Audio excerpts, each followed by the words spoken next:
patients to our emergency. 14 out of 30 patients were presented with IOP more than 50 millimeter of mercury. This is a follow-up chart of patients in IOP with acute angle closure attack at 1 week and 1 month. The baseline mean IOP on presentation was 47.9 plus or minus 8.6 millimeter of mercury. IOP reduced to 28.7 plus or minus 14.6 millimeter of mercury at first week and subsequently to a mean of 23.1 plus or minus 10 millimeter of mercury by 1 month post-attack.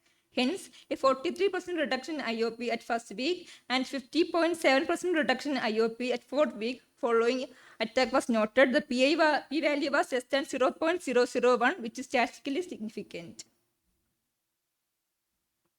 43.3% of the patients received 2 topical AGM, 36.7% needed a single topical AGM, and only 20% needed 3 topical agents for attaining the target IOP at first week.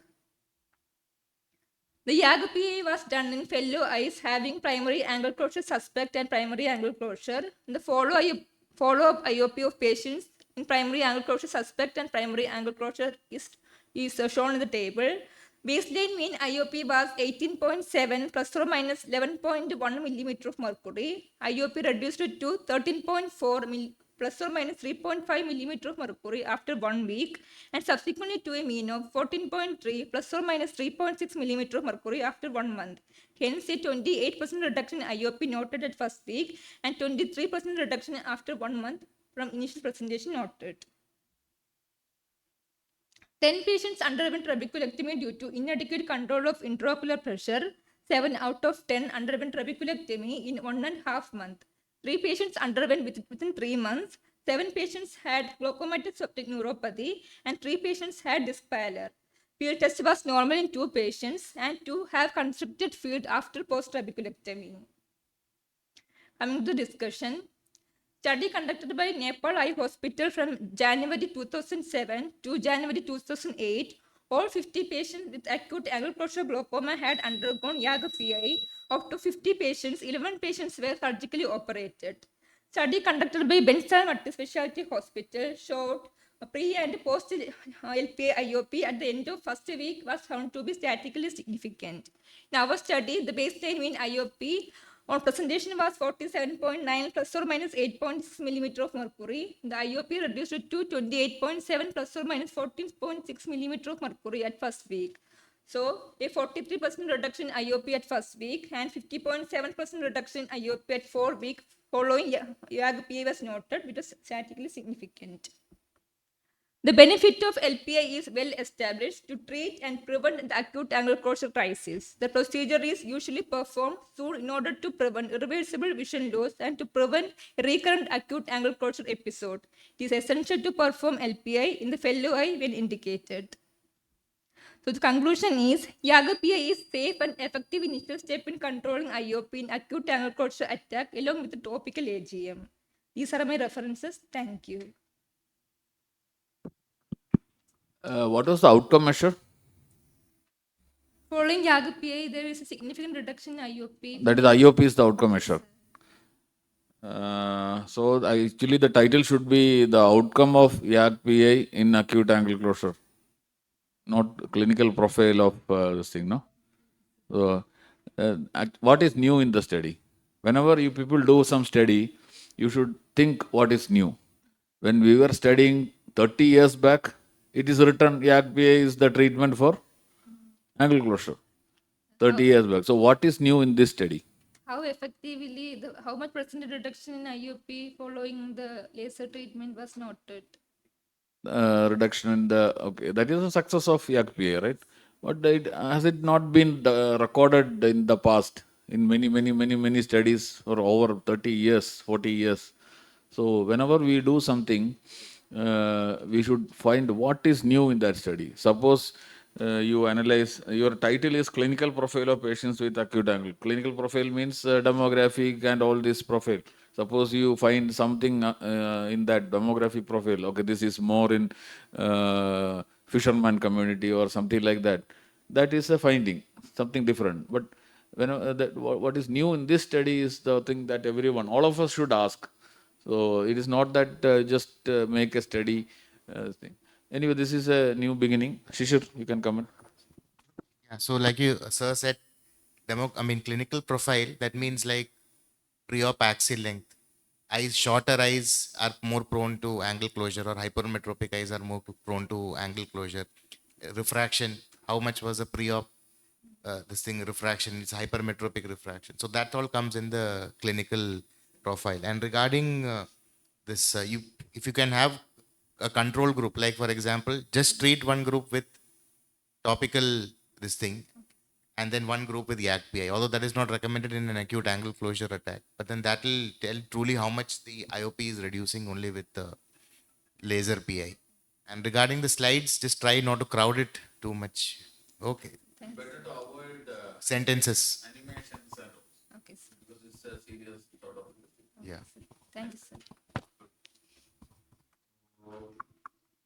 Take all our comments as positive for your improvement. Okay. So that is the thing. Basically, we were told to give comments so that you can improve your presentation in future. You are just starting the career, so we have learned over years for all these things. So we will go to the next one. Visual field and eye opener to neurophthalmic presentation. This is by Dr. Nice, Dr. Nice. തുടങ്ങിപ്പോയി.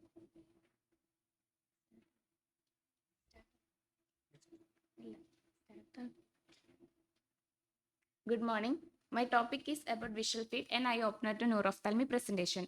Eye is considered as insight to the central nervous system via the efferent pathway by the optic nerve, optic chiasma, optic tract, optic radiation, and to the occipital lobe. Varied ocular signs and symptoms presenting the OPDE expected to have a visual field defect relation to the anatomical site of location. Aim of my study is to explore about the nature of the neurophthalmic presentations, etiologic causes for the referral, and association with the pattern of visual field defects. Our study is a retrospective review of the electronic medical record conducted in an eye care center in October 2022 to May 2023. Study participants include 242 patients referred from a single national neurology center in the same locality. Study parameters include clinical history, symptoms, visual acuity, ocular motility, pupillary reaction, salient features of anterior and posterior segment finding, visual field defect, and color vision. Coming to the result, majority of the population found to have female predominance with the age group peaking in 11 to 20 years and 41 to 15 years. And majority of patients were asymptomatic. And among the symptoms, division is followed by headache, diplopia, eye pain, and proptosis.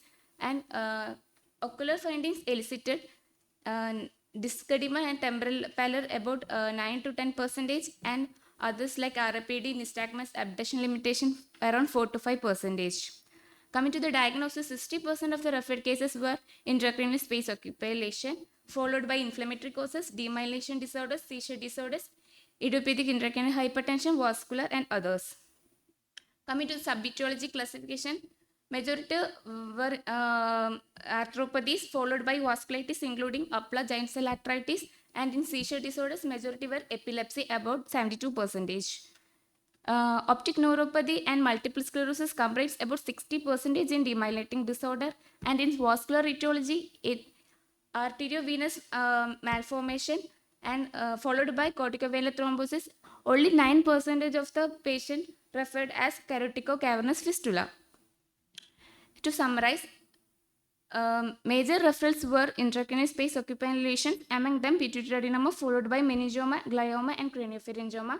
Only in arthropathies, we found have non-specific visual field defects. In optic neuropathy, a small proportion had a central and centrocecal scotomas. In intracranial space occupying lesion, pituitary adenoma and craniopharyngioma found to have a bitemporal hemianopia, as the site of lesion is in the optic chiasma.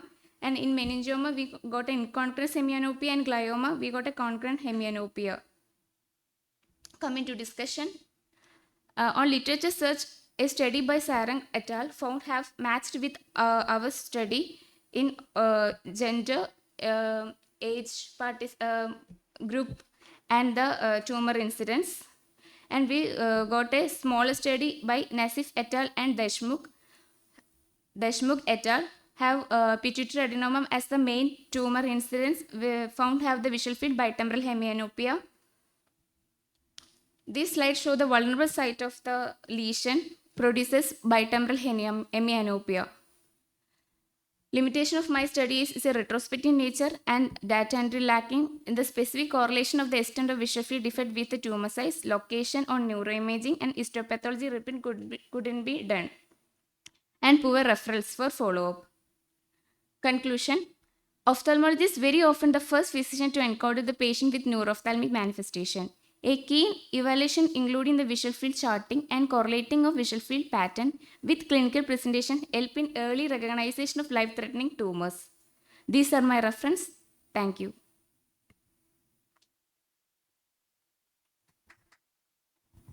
So here the title should be clinical profile of patients presenting to a tertiary eye care center in neuro-ophthalmology, not visual fields and eye opener, because neither pre-op or do you have a first visual fields was done for all who presented. Yes. Yeah, but then you didn't describe the pattern type. I think you took the neurophthalmology visual field defects from the EMR, right? All these cases where visual field was done, non-glaucoma, I mean, where this was found to be referred and other. Yeah, so visual fields, since you have written visual fields as an eye opener, you should what you are supposed to present is like how visual field has helped you to diagnose it's a craniopharyngioma or it's this thing. But here you have just described the profile and then you of the patients presenting at your center. This many were craniopharyngioma, this many were pituitary adenoma, like that. So the title itself is misleading. Subetiology like rheumatoid arthritis on HCQ treatment. How did you? I have no idea. I saw that. I didn't want to ask. How is that How was neuroophthalm? that neurophthalmology thing found? Because many of the HCQ patients have their own field effects and other this thing. So, Any field defect. so what you are telling is they came for HCQ screening and then found that there is associated. That is 19 cases, I think. Quite high, no? That is 19 cases in of HCQ screening cases. Just show that. Back.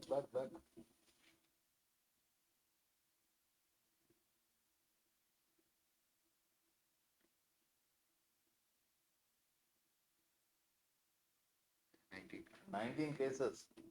The 19 cases of visual neurophthalmic field defect were evaluated for HCQ screening probably.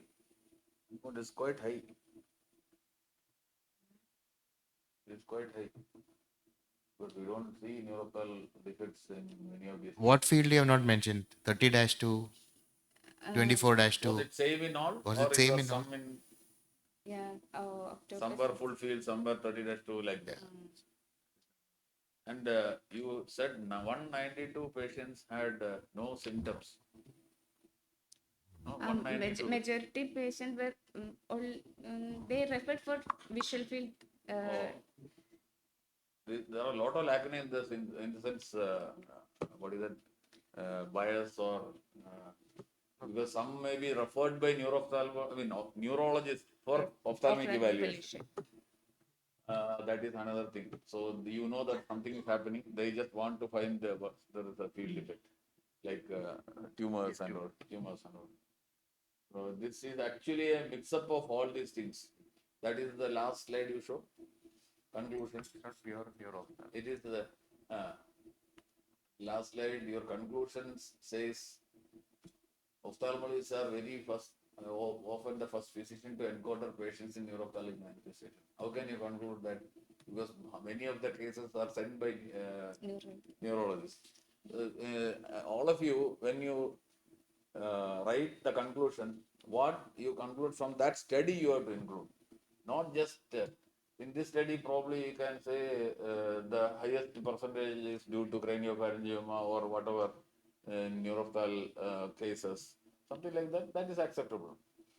So this is,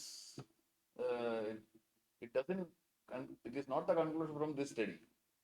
I will show in next presentations also. These are small things that you should take care. And always ask the same question: what is new? What is new? What is new? So, so these are few things from my part. Here, the take home message from your study is that pituitary adenoma were the maximum presented and referred to your institute, and as similar to other studies. That was only take home. In this, In this. what you could have done is cases which came to the ophthalmologist and you found something, what percentage is that?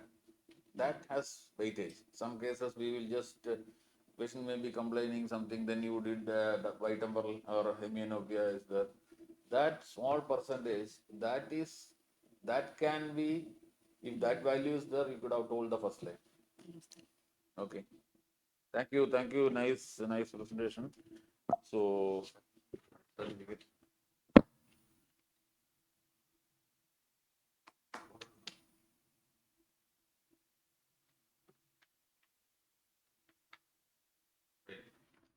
So we'll go to the.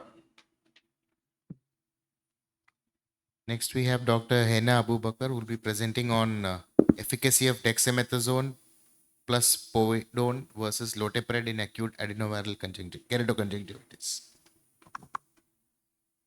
Just remember that we may be looking here and there, but the small things will get noticed very easily when we are sitting here. 19 or something like that. Just judges are, because they are professionals, very difficult to, when one mistake only will be there, but that will be picked up by someone sitting outside. Isha. Um, good afternoon. Efficacy of dexamethasone plus povidone iodine versus loteprednol in acute adenoviral keratoconjunctivitis.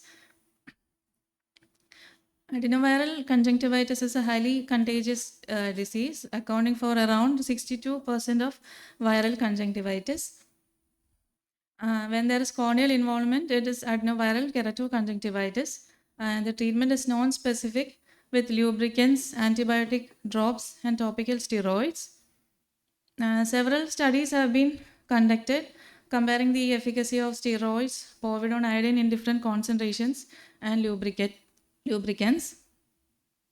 The aim of our study is to evaluate the effectiveness of giving dexamethasone 0.1% plus povidone iodine 0.1% compared to loteprednol 0.5% in acute adenoviral keratoconjunctivitis.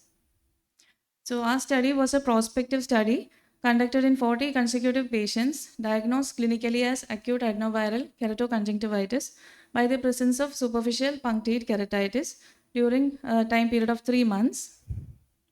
The patients who were clinically diagnosed as acute adenoviral keratoconjunctivitis by the presence of SPK were included in our study, and those conjunctivitis without SPKs, presence of atypical SPK, and those who were treated elsewhere were excluded. Methodology. Clinically diagnosed cases of acute adenoviral keratoconjunctivitis by the presence of SPK, where patients were taken as two groups, 20 patients in each group. Group 1 was given topical dexamethasone and povidone iodine, and group 2 loteprednol was given, and the steroids were tapered weekly, and patients were reviewed weekly till 1 month, and resolution of SPK was looked for in each week. And results. Among the 40 patients enrolled, 21 were males and 19 were females, and they belonged in the age group of 20 to 65 years. And in group 1, in the first week, 5 patients were relieved of SPK in the first week, 6 in the second week, 2 in the third, and 1 in the fourth week, and 6 patients were not resolved at the end of 1 month. And in group 2, 2 patients were relieved of SPK in the first week, 2 in the second week, 1 in the third week, and 4 in the fourth week. And 11 patients were unresolved of SPK at the end of 1 month. The mean time of resolution of SPK was 2.85 weeks in group 1 and 4 weeks in group 2. When the percentage resolution of SPK in both the groups, in group 1, 25% at first week, 55% in the second week, 65 and 70% by say, third and fourth weeks. And in group 2, 10% at the end of first week, 20%, 25 and 45% by the end of second, third and fourth weeks respectively. The patients were cleared of SPK in both the groups were 57.5% of the total. Discussion. In a study conducted by L. Asina et al., the mean time until the resolution of SPK was lowest in the group receiving corticosteroids. In a study done by Vada et al., the free iodine concentrations in 0.01 to 10% of povidone iodine phosphate buffer was determined, with the maximum was obtained for the 0.1% solution corresponding to the maximum biricidal efficacy. In our study, we combined dexamethasone 0.1% plus povidone iodine 0.1% and compared it with loteprednol 0.5% and found that the efficacy of dexamethasone plus povidone was more compared to loteprednol. In other studies like Natalia Kovalyuk et al., the fastest improvement was in the study group receiving povidone 1% and dexa 0.1%. And in one done by Gabriella et al., the patients receiving povidone iodine 0.6% showed significantly shorter resolution time. And in one done by Christine Clement et al., the topical dexa 0.1% and povidone iodine 0.4% showed lower clinical scores. Limitation is a small sample size and limited time period. Conclusion: dexamethasone plus povidone is a better alternative compared to loteprednol in treatment of acute adenoviral retroconjunctivitis, showing faster results. And more studies should be put forward in larger groups to study efficacy and safety of the drugs. My references. Thank you.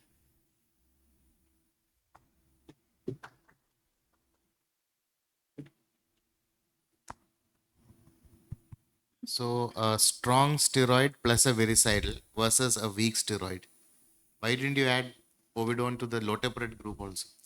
So actually, Lotiprot, the consultants were already using it. Then since dexamethasone, it mixes better with povidone. They thought of introducing it later. What is the gold standard of treatment for SPK? Gold standard of treatment. Actually, it resolves on its own. Then to there should have been reduce a arm where there is nothing is given other than lubricant, right? When yeah. that is actually so. Whenever you do a randomized or something control study, the one should be the gold standard. Suppose a new drug is they are bringing a new drug, and you have to compare with the existing gold standard drug. Intravital injection, everything is like that, no? And they compare. So there should be a control group, which is the gold standard. Then these two, because now there are two things in right eye: one strong steroid and virucidal. The other one has weak steroid. So a little difficult to compare. If I ask, how did you calculate the sample size? No, it's just consecutive patients during. That is not the ideal sampling method. Alternate patients were taken like Yeah, that. yeah. So statistics, that is not the ideal method of taking samples. So these are a few points. Okay, thank you, Dr. Yeah. You can collect the certificate. Dr. Henna Abubakar.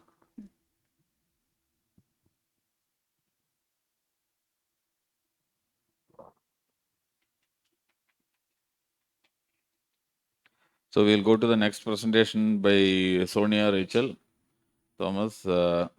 Analysis of outcome of patients undergoing trabeculectomy at a tertiary center care, 1 year follow-up. Good morning, all. My topic is analysis of outcome of patients undergoing trabeculectomy at a tertiary care center, a 1 year follow-up. Trabeculectomy is the established gold standard of surgical treatment for glaucoma, and it has gained wide acceptance because of its higher success rate and low rate of serious complications compared to other procedures. But still, there are very few studies that are available regarding its success rate and type and frequency of its complications. So, the aim of my study was to compare the results of intraocular pressure reduction between trabeculectomy and phacotrabeculectomy group and to analyze the complication rates and the frequency of postoperative interventions. And ours was a retrospective study conducted during a period of May 2021 to May 2022, and case records of the patients who underwent trabeculectomy and phacotrabeculectomy during this period were analyzed. And we took 69 eyes of 65 patients, and all the surgeries were performed by a single surgeon. We analyzed the patient demographics, visual acuity, preoperative and postoperative, and preoperative and postoperative intraocular pressure, postoperative complications, and interventions. And we included primary open angle glaucoma and angle closure glaucoma along with normal tension glaucoma, and we included pseudo exfoliation glaucoma. But we excluded the patients who lost to follow-up during this period and other secondary glaucomas. And coming to the results, out of 69 eyes of 65 patients, 42 were males and 27 were females. And all were in maximum patients were included in the age group of 61 to 70. And maximum diagnoses were primary angle closure glaucoma and least being ocular hypertension. And out of 69 patients, 69 eyes, 40 underwent phacotrabeculectomy and 29 underwent trabeculectomy. And we compared the preoperative best corrected visual acuity. Phacotrabeculectomy group had a visual acuity from 6'9" to counting fingers 5 meters, and the trabeculectomy group had a vision from 6/6 to 6/60.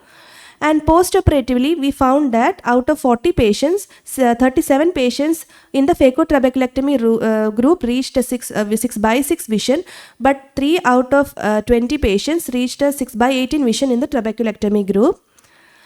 And coming to the secondary interventions, out of 40 patients, 52.5% of the phacotrabeculectomy group underwent secondary intervention, and only 20% underwent secondary intervention in the trabeculectomy group.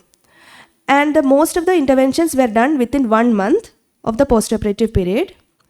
And the maximum intervention was done, it was suture lysis in 14 patients. And regarding the anti-glaucoma medications, out of 69 eyes, by 1 year, only 7 patients were started on with anti-glaucoma medications.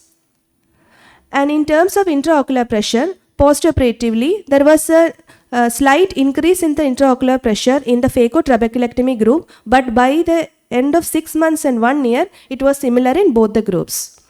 So coming to the discussion, so our study showed that there was a significant reduction in the IOP from 23 to 10 by 1 year. And study conducted in Turkey also showed that there was similar reduction in the intraocular pressure. And in the phacotrabeculectomy group, 8 patients were faking and all underwent phacoemulsification. And 2 versus trabeculectomy group also showed that patient received phacoemulsification within 2 years. And preoperative visual acuity was worse in the phacotrabeculectomy group, and it got better after the surgery. And it was also similar in Park et al. Study. And 15 patients of the phacotrabeculectomy, more patients were started in the phacotrabeculectomy group were started on with anti-glaucoma medications, but only 1 were started on with anti-glaucoma in the trabeculectomy group. It was similar to Choi et al. Study. And the post-operatory interventions were more in the phacotrabeculectomy group in our study, and it was similar to other study conducted by Gede et al. So conclusion, trabeculectomy is the gold standard of the patients with progressive glaucomatous vision and uncontrolled intraocular pressure. So our study suggested that both trabeculectomy and phacotrabeculectomy resulted in effective reduction in intraocular pressure, and trabeculectomy was found to be better in terms of long-term intraocular pressure reduction and the frequency of postoperative complications compared to phacotrabeculectomy. These are my references. Thank you.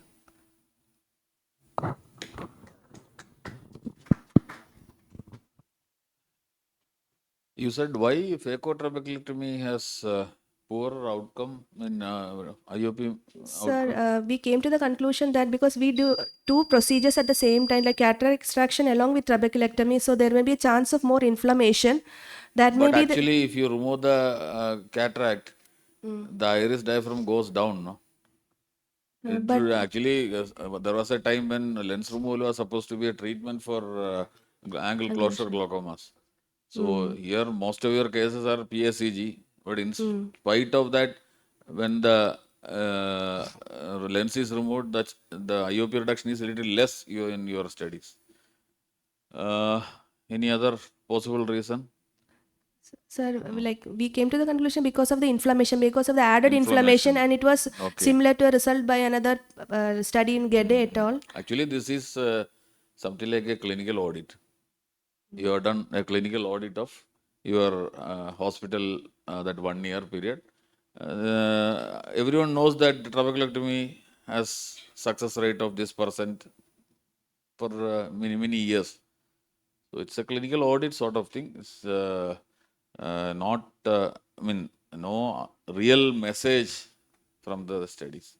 So that's why I was telling each case you should see the. Probably you could have done one thing. How many patients are continuing anti-glaucoma medications 7. to, and after surgery also? 7 patients. 7 Anti-glaucoma. patients started within a period of 6 months. In that, more are phacotrabeculectomy. Phacotrabeculectomy Okay, group. okay. Yes, sir, for all the patients. Yes. Sir, chronic on AGM, like peripheral iridectomy was done and was on anti-glaucoma medication. That minimum AGM we used 3 plus or minus 1. That minimum 4. Then after only that we planned for trabeculectomy or phacotrabeculectomy. Okay. Thank you. Thank you, sir. Thank you. You can collect the certificate.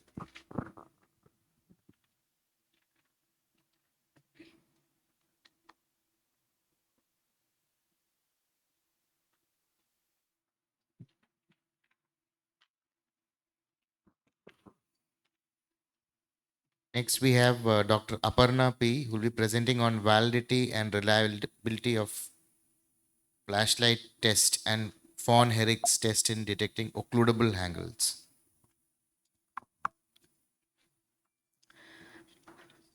Good morning. My presentation is on the flashlight test and Van Herry test are poor predictors for occludable angles.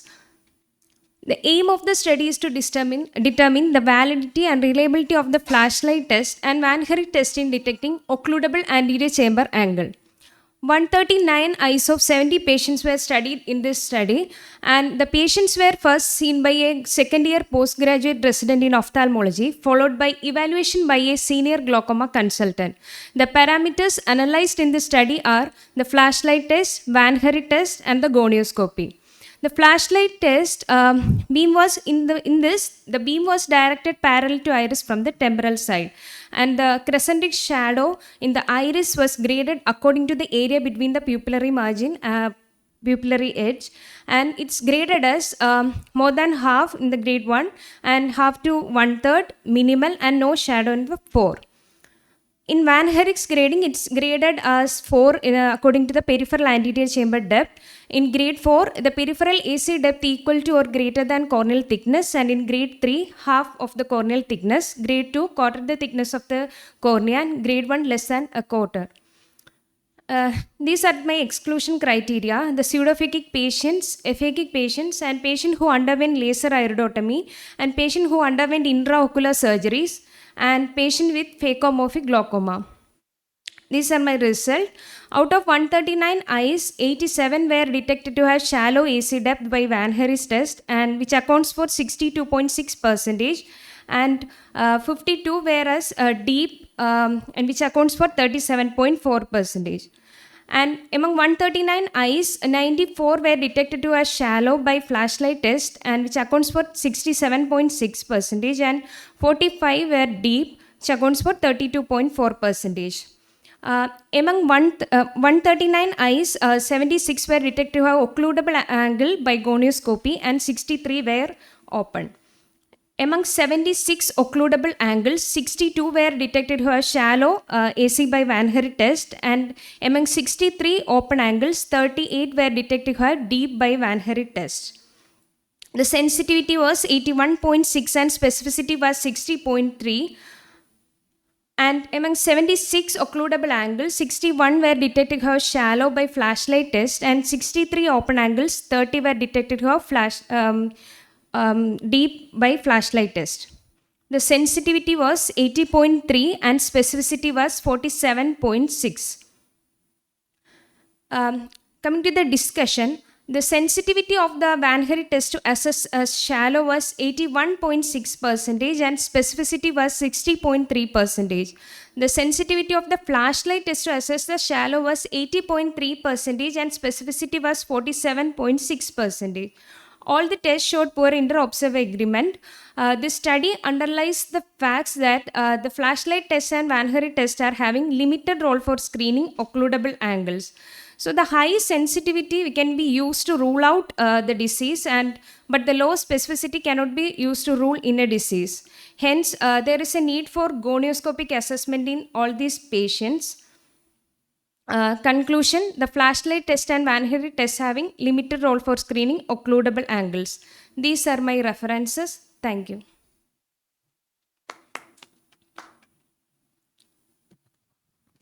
Good.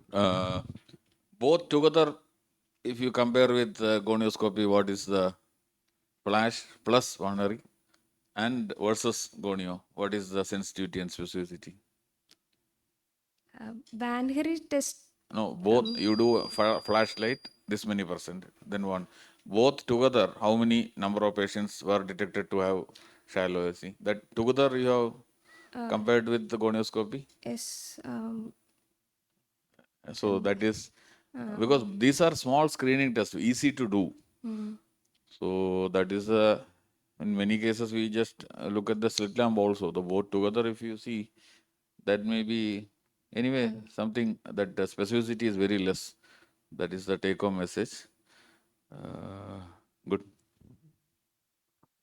So when you go for peripheral screening, you'll send everybody for gonio, or will you do a flashlight and see who's to be sent for gonio? We can be used to rule out the disease, but we can't rule.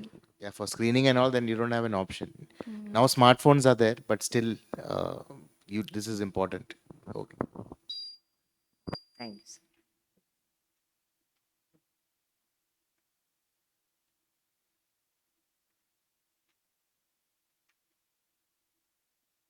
Next presenter is Dr.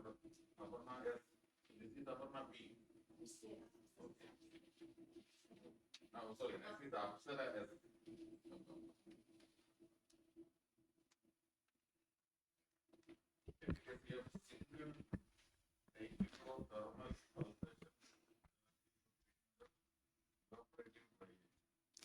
Good morning, all. My paper is on efficacy of single lipiflow thermal pulsation therapy for treatment of evaporative dry eye disease. Dry eye disease is a complex disease of tear and ocular surface in which symptoms that can considerably impact patients' quality of life. Dry eye is of mainly two types: evaporative dry eye, which accounts for majority, and aqueous deficiency dry eye disease. Meibomian gland dysfunction is the most common cause of evaporative dry eye and play a role in aqueous deficiency as well. Current management modalities range from simple artificial tear to IPL therapy. Despite a broad range of therapies available, management is considered unsatisfactory for both patient and clinician. Recent introduction of lipiflow thermal pulsation system addresses Meibomian gland obstruction as it combines the benefit of both heat therapy and physical expression. Aim of our study is to assess the efficacy of single lipiflow thermal pulsation therapy for treatment of evaporative dry eye disease. Our study is a retrospective study conducted at a tertiary care institute in southern India for 36 eyes of 19 patients during July 2022 to December 2022, and data are collected from electronic medical records at baseline, 1 month post procedure and 6 month post procedures, and data analyzed were the symptom score, that is ocular surface disease index, Schumer test, tear breakup time, and lipid layer thickness. Inclusion criteria for our study is patient having dry eye symptoms and OSDA score that is more than 23, that is moderate to severe dry eye, and evidence of Meibomian gland obstruction, the average lipid layer thickness less than 60 micrometer, tear breakup time less than 10 seconds, and poor response to conventional treatment modalities. exclusion criteria. There is no absolute exclusion criteria for this treatment, but relative contraindication is there. Coming to the lipiflow system, it's composed of two components. One ocular component, that is this. It is a disposable one, consists of lid warmer and an eye cup, and an handheld control system. Device designed to safely hit the palpebral surface of both upper and lower eyelid and simultaneously giving pulsatile pressure to the outer eyelid surface. Coming to the procedure, after instilling the anesthetic drop, disposable sword, that is eye cup, is inserted into the eye, and the subjects are instructed to close the eye for proper fitting of the device, and we can put an insulation tape over the eye cup, and treatment started. It spans for 12 minutes, and after the treatment, the disposables were removed. Coming to the results, our study, there is a female preponderance seen in our study, and the mean age of our study population is 56. There is a statistically significant improvement in the OSDA score from 28 to 11 at the end of 1 month, and which is maintained at the 6th month. And similar finding is seen in tear breakup time as well. There is a significant improvement in the tear breakup time from baseline to 1 month post procedure, and there is a significant increase in the lipid layer thickness as well from baseline to 1 month post procedure, and which is maintained at 6th month. And improvement in Schumer test 1 and 2 is seen in from baseline to 1 month, and 6 month post procedure is noted. Coming to the discussion, a prospective study by Stephen et al. For a period of 6 weeks compared the lipiflow system with eye heat warm compressors, showed greater improvement in the signs and symptoms with lipiflow, and a large multicenter prospective randomized control trial by Jack V. Greiner for a period of 9 months, then by 12 months, and for a 3-year concluded that there is a sustained improvement in the signs and symptoms up to 3 years. And Finish et al. And Bauman et al. For a period of 3 months compared lipiflow with conventional lid warming and massage, also showed symptomatic improvement was significantly greater in lipiflow group, and Meng et al. Also showed the similar finding. Our study is a single center retrospective study. That is a main drawback of our study, and also showed there is an improvement in all OSDA score, tear breakup time, and lipid layer thickness and Schumer test up till 6 months of the procedure.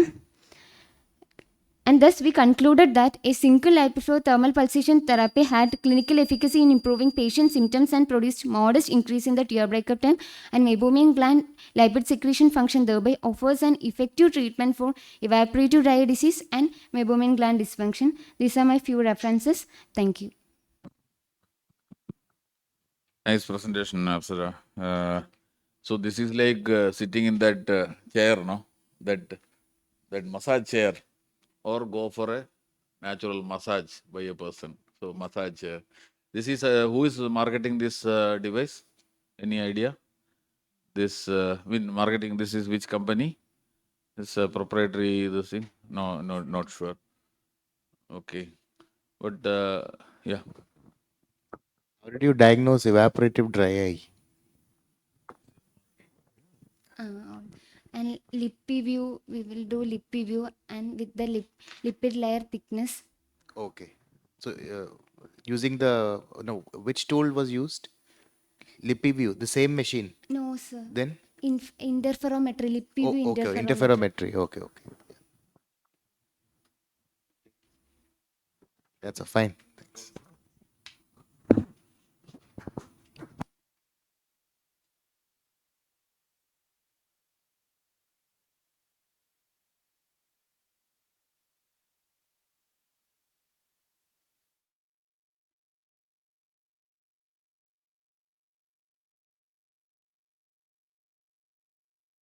We go to the next presentation. Cross-sectional study on the effect of myopia on retinal ganglion cell complex and RNFL thickness.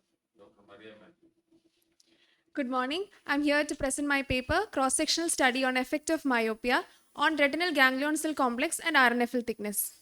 These are the contents. Myopia has been identified as an independent risk factor for POAG. Both glaucoma and myopia are known to produce RNFL thinning. So interpretation of glaucoma in a myopic patient based on RNFL thinning can be misleading. My aims were to estimate the effect of varying degrees of myopia on GCC, RNFL thickness, optic disc area, and axial length. Also to estimate the effect of optic disc area and axial length on GCC and RNFL thickness in myopic patients. It was a cross-sectional study in 117 eyes of 69 patients with myopia. Exclusion criteria of astigmatism more than 1 diopter cylinder, media opacities, pre-existing retinal diseases, ocular trauma, surgery, glaucoma, or ocular hypertension patients. Demographic details were taken, manifest refraction was done, detailed evaluation of the eye was done. Measurements, IOP, CCT, axial length by A scan, spectral domain OCT for peripapillary RNFL, macular GCC thickness, and optic disc area. This was a macular radius scan for GCC thickness starting from the G1, that is superior sector, till G8 going clockwise, G8 superotemporal sector. Also, optic disc cube scan for peripapillary RNFL thickness in various quadrants, superior, nasal, inferior, temporal, and also optic disc area from the scan. Patients with myopia were divided on the basis of severity of myopia into M1, M2, M3, that is 0.5 to 3, 3 to 6, more than 6 diopters. On the basis of disc area into D1, D2, D3, less than 2, 2.1 to 2.5, more than 2.5 millimeter square. A1, A2, A3, less than 22.5, 22.51 to 25.5, more than 25.5 millimeter. Appropriate data analysis was done. P-value of less than 0.05 was considered statistically significant.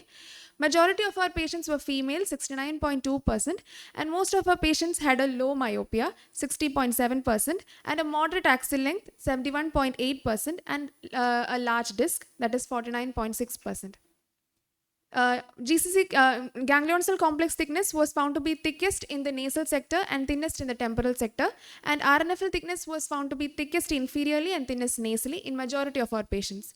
Comparing between males and females, average RNFL thickness was significantly higher in females than males, and average disc area was larger in females compared to males, but not statistically significant.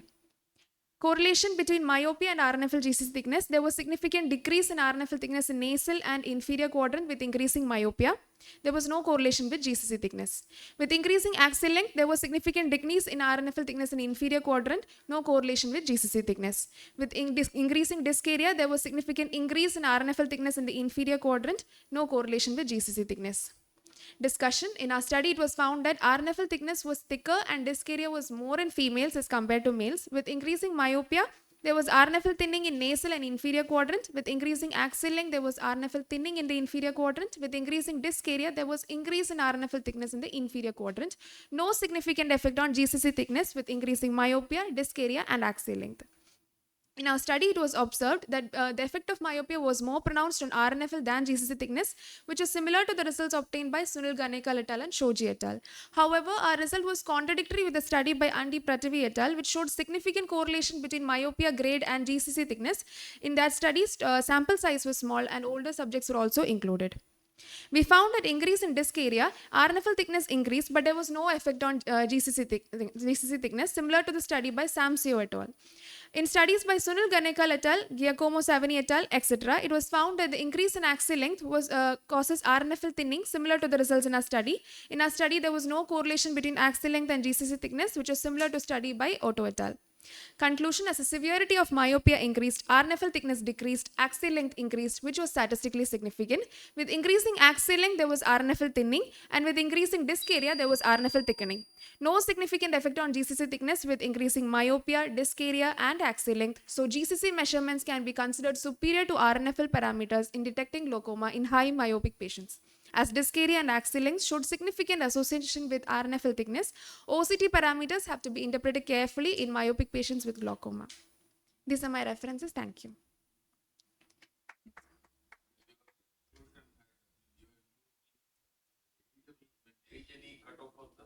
Age, yes, sir. 25 to 40 years, sir. 40 years. Age will also affect the RNFL thickness. In the contrasting study, they included older subjects as well.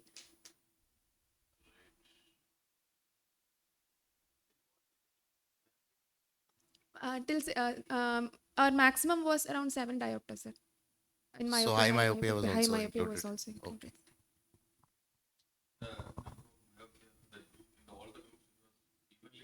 not evenly distributed, sir. Actually, the disc area, we had a lot of patients in the large disc group and also in the moderate axial length and in the low myopia group. So there was a slight verification here. That is it. Yes, confounding. Thank you, sir. Thank you, sir.